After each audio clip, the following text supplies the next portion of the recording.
Hi, everybody. My name is Cheryl Braswell, and I'm a veterinarian in the United States. Just like you, I have a particular interest in veterinary hospice and palliative care.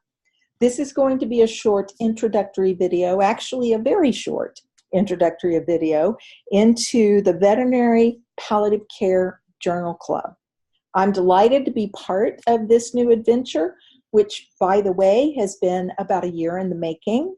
And I can't even begin to talk about this without giving a huge, gigantic, enormous thank you to Jackie Campbell. Jackie is an Australian veterinarian, and this has actually been her brainchild. She has been a very significant source of encouragement and enthusiasm, and in all honesty, has done the majority of the heavy lifting to make this happen. So I want to thank you, Jackie, very much for everything that you've done to get this show on the road. I also want to make an honorary mention to Dr. Ravi Talwani.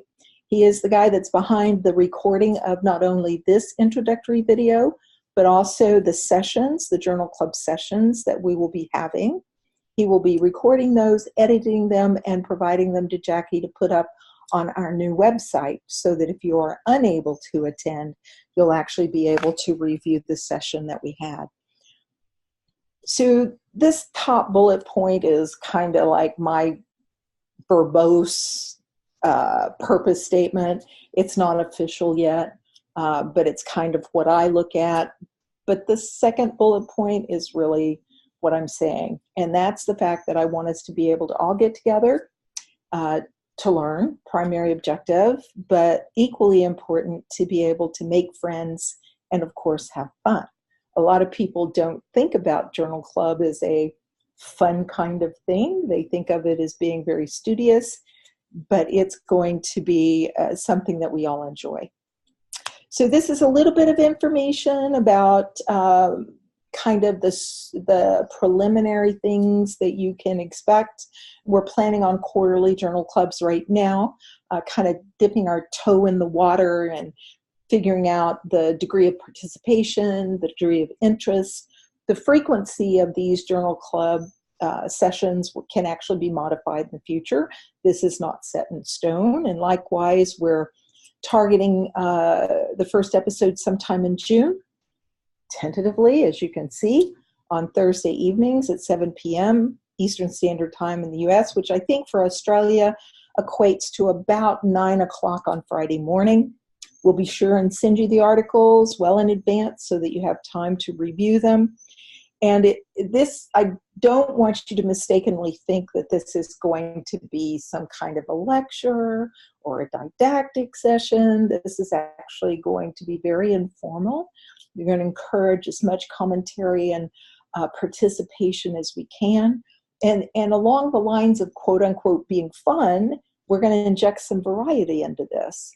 If there is a particular paper we're all really stoked about, we'll invite the author to come to the session where we discuss it.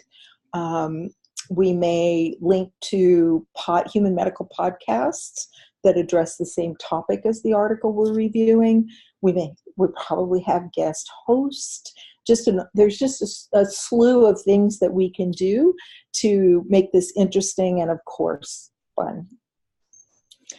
In order to kind of put out there some kind of methodology that's not too complicated, I have actually asked Jackie to attach these 4 articles.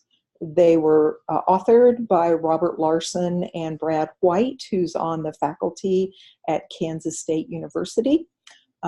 These articles were published in JAVMA in the year of 2015, once a month for 4 months starting in July.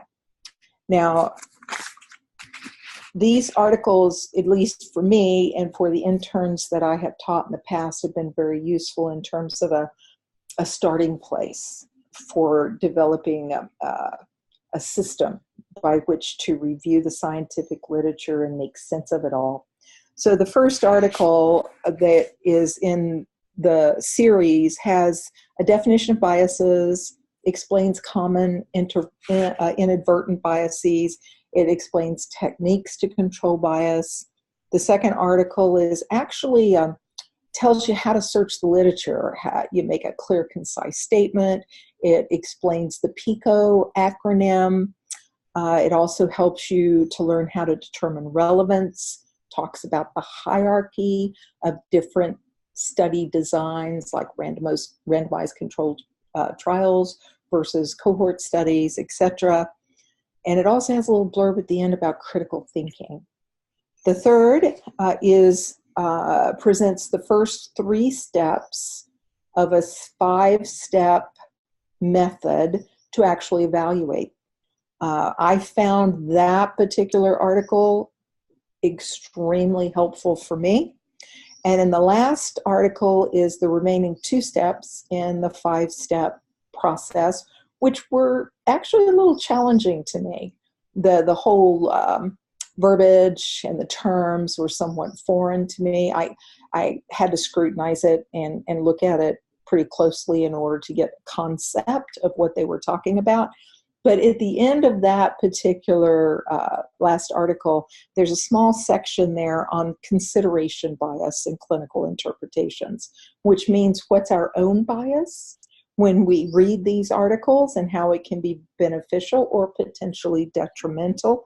And for that, for me, was a very welcome reminder. Between now and when we actually start, I've put my personal email up on the slide. You're welcome to contact me directly. Once we get this thing rolling in June, I'll actually have an email address through the website where we can conduct other communications. And you'll be getting more information soon through the website and through Jackie Campbell. And of course, my whole theme through this whole thing is that we're going to have fun. We're going to enjoy learning.